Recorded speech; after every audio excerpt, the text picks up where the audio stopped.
Hi loves, welcome back to my YouTube channel. Today we'll be talking about healing, basically, and all aspects of healing. I also have my tea and my water. So I also have this candle I'm gonna light.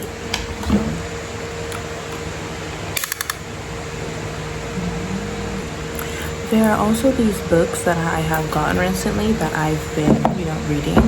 I'm trying to get more into reading because reading sometimes is kind of hard for me sometimes. Because especially since I have ADHD, so it's kind of a little bit harder for me to focus on reading. But like, I still like to read, so I still read.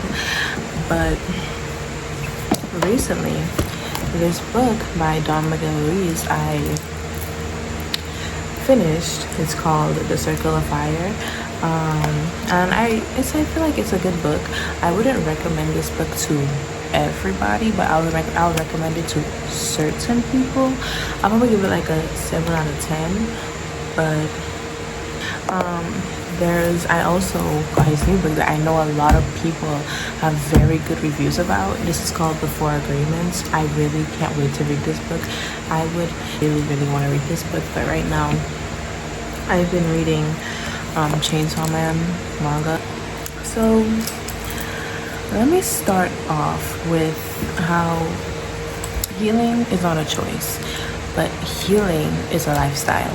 I feel like a lot of the time, a lot of people think that healing, it will just happen, that it will just happen. No, you make the choice to heal. You make the choice to be better, and you make the choice to change. Is it gonna be hard? Yes, it is. But I also say that healing is a lifestyle because there's always gonna be something that you're healing from. There's always triggers. Yes, at a certain point, I know we want to reach a point where we don't have to heal anymore.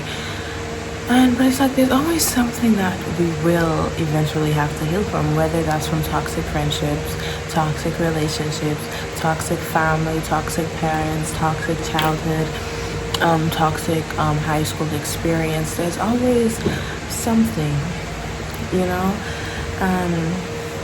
there was this video that I saw on TikTok the other day by a creator.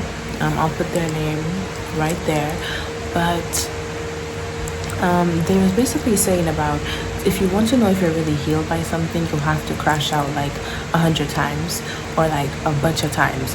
And honestly, like, I agree with them, because it's like people give kind of like a time stamp to healing when healing doesn't have a time period, because everybody is different and everybody has to deal with things differently.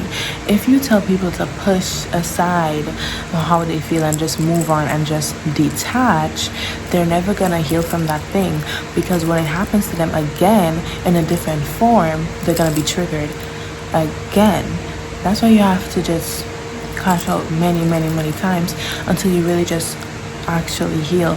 You don't care anymore. If it happens again, you know how to act accordingly. If it happens again, it does not affect you. Everyone heals differently, okay? Everyone heals at their own pace. I feel like a lot of people are very quick to judge people if they haven't gotten over something quick enough. They'll be like, oh, it's been like this amount of months, it's been like a year, you should have been over that by now. No, let them heal at their own pace. Now, if they're not making any effort or any choices to heal from that thing, okay, then I get that. But everyone is different. Everyone's coping mechanisms are different. Let them feel how they have to feel. Let them experience what they have to experience on their own time, because they are not you and you are not them. You feel me? Exactly. Yeah. I also want to say this, right? Healing is not an excuse for treating people badly. healing is not an excuse for not properly communicating with somebody. Healing is not an excuse to completely ignore people. Okay? And now, okay, I say this because just because you're going through a hard time doesn't mean you get to treat the people around you terribly. You get what I'm saying? I know a lot of people do it. A lot of people be like, oh well, I'm going through a lot right now. But just because you're going through a lot doesn't mean you get to pass it on to people. Just because you're depressed doesn't mean you get to pass that on to people. I know depression is like a disorder and everything, but I'm basically just saying, just because you are going through a negative experience right now does not mean the other people have to go through that negative experience with you. Okay? If you need space, if you need time, you tell the people that, or you don't. I was gonna say, or if you know that you're not feeling well, you know that you're going through things right now, you don't lash out at people. You know what I mean? You don't lash out at people. You don't do that. Like, if you know you're not good right now, maybe you can just take some time to yourself. Take some time away and tell them that, hey, I think I need some time to myself right now. I'm gonna take that space that I need and the amount of time that I need, right? Cool. And if they can't understand that, get rid of them. Simple. Healing is permanent. Healing is a life decision. It's a permanent thing. And now, I'm not like saying that as like when you start healing you're gonna have to be on that same. I'm basically trying to say that healing is not temporary. As I said in the beginning, something I feel like I also should have added is that what I'm trying to say about healing is permanent. I feel like healing is also temporary for some people. With the way people deal with things, sometimes, yeah, you're healed, right? But then being in the state of constant healing might be a temporary thing. Not everyone is, because as I said before, it's almost like there's always going to be something to heal from. That's basically what I was trying to say about healing being permanent. There's always going to be something to heal from, but it also can be temporary. Temporary in the sense that you're not always going to be in a constant state of healing, if that makes sense. You're going to always find that there's something that you have to heal from. Like, I feel like a lot of people through generations have trauma. Like, that's something we all have, right? Like, and a lot of people go through things, right? Everyone's trauma is unique to them. So a lot of people go through things. So I feel like there's always these opportunities to heal and heal and heal and heal and heal. But it's like, I don't think we should. That's how people die. Like, we shouldn't just tell people that they need to repress their emotions and they shouldn't feel these emotions. They shouldn't feel angry. They shouldn't feel sad and stuff like that. But I know a lot of people want to feel happy because you're always going to be in a state of happiness. But feelings change. Feelings are never just one. Feelings change all the time. Every second, every minute, every hour, every day, every month, every week, feelings change. 1 second you could be happy, then something happens, now you're sad. And that's normal. We have to stop making people we have to stop acting like it's abnormal to be emotional. But we should not allow people, if they're sad and want to cry, we shouldn't tell them not to cry. We shouldn't tell people to stop crying. You know what I mean? We shouldn't, if someone is scared, we shouldn't tell them to stop being scared. Okay, now that can go different ways, because if someone has a fear, I say do things with fear. Do things when you're uncomfortable to become comfortable. But I say do things with fear. Like if you want to drive a car and get your license but you're scared to drive the car. Learn how to drive. Don't be scared.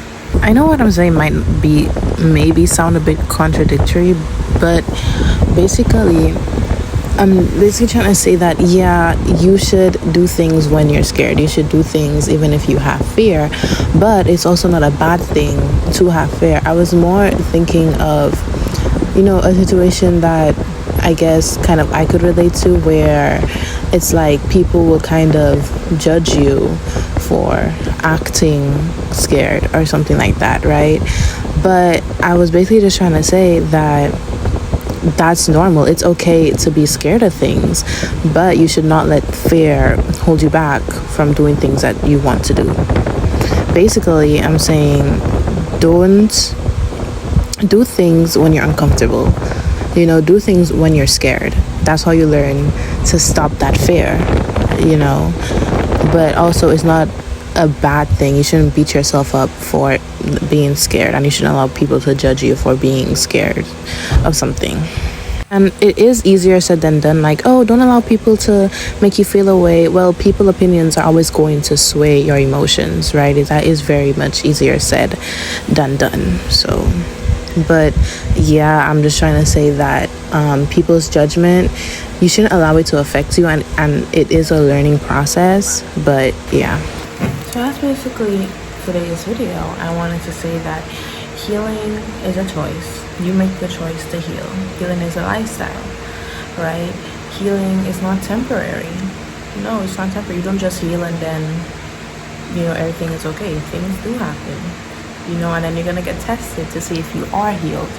You're gonna get tested, right? But even if you do get tested and then you realize that you're not as healed as you thought you were, that is okay. It's okay to not have healed from something yet, because you don't need a time period to heal from something, So I hope you guys, enjoyed today's video. I hope you guys learned something today, to learn something from today's video and stuff like that. So yeah, have a good night. It's nighttime for me, but have a good day, morning, and in case I don't see you, good morning, good evening, and good night. Comes along, having these urges, feeling lost, undecided, insecure, and he or she thinks, Jesus, I must be a horrible person. So I think that's a particular age. Of course. So I wrote the book, and to say, and the book is called Gather Together in My Name, so that other people who don't have that kind of courage could gather in my name, our Telly, to encourage young people, to remind them that they may encounter many defeats, but they must not be defeated. And maybe it's necessary to encounter the defeats, to build some character, to develop some courage.